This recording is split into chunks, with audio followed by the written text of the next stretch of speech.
Hey gamer, today we're going to take a look at the newly released Cypher 007 by Tilting Point Games. With a file size of 777 megs, I have a hard time believing that's just a coincidence. Let's see if this intel is worth the download. In Cypher 007, you play as James Bond, where you have been captured and trapped in a mind prison while Spectre is brainwashing you into a double agent. You have to first realize that you're in a mind trap, and then try to escape it. The game does have touch controls, but I played on my Razer Kishi so I could get my thumbs out of the way of the screen. Being that Apple just announced the discontinuation of the Lightning port in favor of USB-C on the new iPhone 15, this Razer controller days are numbered. It's a good controller that I did a review on, and there's an affiliate link in the description, of which I imagine prices are going to be dropping real soon. So obviously, this game is for Bond fans. I would say that I have the average amount of Bond fandom. I've seen a handful, but not all of the movies. But while this game has the staples, M, Q, Monty Pawnee, and the classic villains, this game felt a little light on the theming of the IP.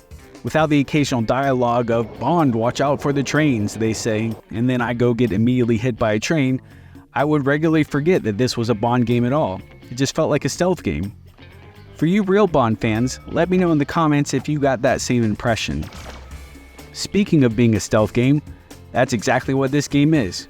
You sneak around, avoid henchmen or take them out, you collect intel and unlock access to new areas. One of my favorite parts is that you're sneaking around with your delicate tiptoeing and everything, and then you go into a grate to travel through the ductwork and you sound like a bull in a china shop. With the guards, you get to see their field of vision, and as long as you move slow and stay out of that triangle, you can do whatever you want. As you progress through the story, you gain access to new gadgets and upgrades at Q's work table that you can find in between missions or place throughout the maps.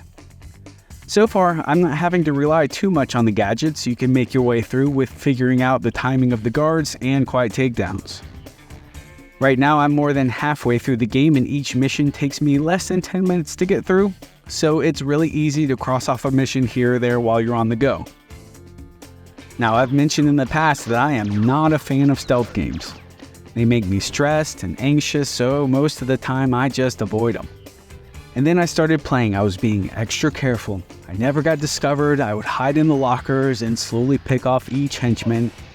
But about halfway through playing, I made a discovery.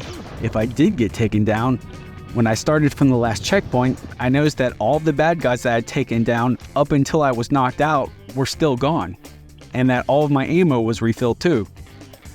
Well, my playstyle certainly made a change from there. Now I was just barreling into areas, taking down everyone that I could see, then throwing punches until I went down in a blaze of glory. Then rinse and repeat until the area was clear. It's almost like a god mode had been unlocked and all of this stress from me sneaking around just went away. Later on in the game, you're given a break from all the sneaking around and you get to find pieces of Little Nelly that you can then fly around taking out other helicopters and ground bases. So let's get to the rating. Cypher 007 is really fun, despite being a stealth game. I'm not sure the developers had the guns akimbo option for gameplay in mind, but it's nice that you can play however you want. The graphics are great. I mean, look at those shadow effects. I was playing on my iPhone 13 Max, and while it's a large screen for a phone, things like the map did seem a little too small to see clearly. It would probably pay to play this on an iPad or something with a larger screen. So putting all that into consideration, I'm going to give Cypher 007 on Apple Arcade a 4 out of 5. The missions are bite-sized, and if they didn't break it up with things like the flying level, I probably would have given it a lower score.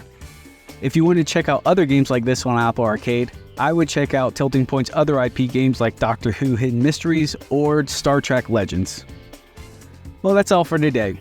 Be sure to like and subscribe for more Apple Arcade game reviews, accessory reviews, and top 5 lists. See ya!